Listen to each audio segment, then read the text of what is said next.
علیکم ویورز، آج ہم بات کریں گے دوائے درقیہ۔ درقیہ میں بہت اچھا یہ ہمارا نسخہ ہے۔ ایسے اشخاص جن کا ٹائمنگ کا ایشو ہے، انتشار پوری طرح سے نہیں آتا، ان لوگوں کے لیے یہ بہت اچھا نسخہ ہے، آسان اور جلدی بننے والا ہے۔ آپ نے کیا کرنا ہے کہ تندرست بھیڑ کا جو ہے وہ غدہ درقیہ، یعنی کہ تھائرائیڈ گلینڈ جسے کہتے ہیں، گردن کی جو گلٹی ہوتی ہے اس کو آپ نے لے لینا ہے، اس کی چربی کو آپ نے اچھی طرح صاف کر لینا ہے اور اس کو باریک باریک کوٹ لینا ہے۔ دوبارہ سن لیں، تندرست بھیڑ ہو اس کا آپ نے غدہ درقیہ یعنی کہ تھائرائیڈ گلینڈس، یعنی کہ جو گردن کے اندر گلٹی ہوتی ہے وہ آپ نے لے لینی ہے۔ اس کو آپ نے چربی اس کی صاف کر لینی ہے۔ صاف کرنے کے بعد اس کے چھوٹے چھوٹے آپ نے پیسز میں کنورٹ کر لینا ہے۔ کرنے کے بعد اس کو ہلکی آنچ پر رکھ لینا ہے۔ ہلکی آنچ پر رکھیں گے تو وہ آہستہ آہستہ خشک ہونا شروع ہو جائے گی، لیکن احتیاط کیجیے گا کہ وہ جلنے نہ پائے۔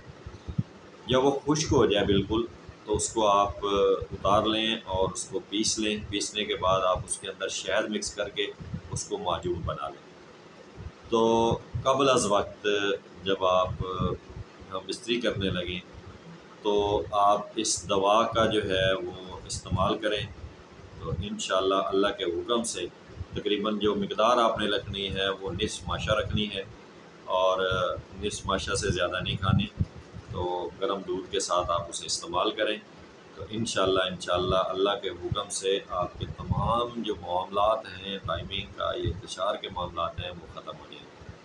لیکن کوشش کیجیے گا اگر اس میں اسمیل پیدا ہو جائے تو پھر آپ نے اس کو استعمال نہیں کرنا، یا اس کو بنا کر آپ کسی ٹھنڈی جگہ پر رکھ دیں تاکہ اس کے اندر کوئی اسمیل وغیرہ، بو وغیرہ استعمال نہ کریں۔ وہ ایسے لوگ جن کو انتشار نہیں ہوتا، یا ایسے لوگ جن کی ٹائمنگ کا ایشو آ رہا ہے، تو وہ انشاءاللہ اس کو بنا کر رکھ لیں معجون کو، اور قبل از وقت جو ہے بستری کے وہ آپ جو ہے نا اس کو نصف ماشا کی مقدار کے مطابق استعمال کریں، تو انشاءاللہ آپ اس کو بہت زیادہ فائدے ہوگا اور فائدہ اٹھائیں گے۔ یہ اپنی دعا میں یاد رکھیے گا، ہمارا چینل سبسکرائب کر لیجیے گا تاکہ ہماری جو آنے والی ویڈیوز ہیں وہ آپ تک پہنچ جائیں۔ السلام علیکم۔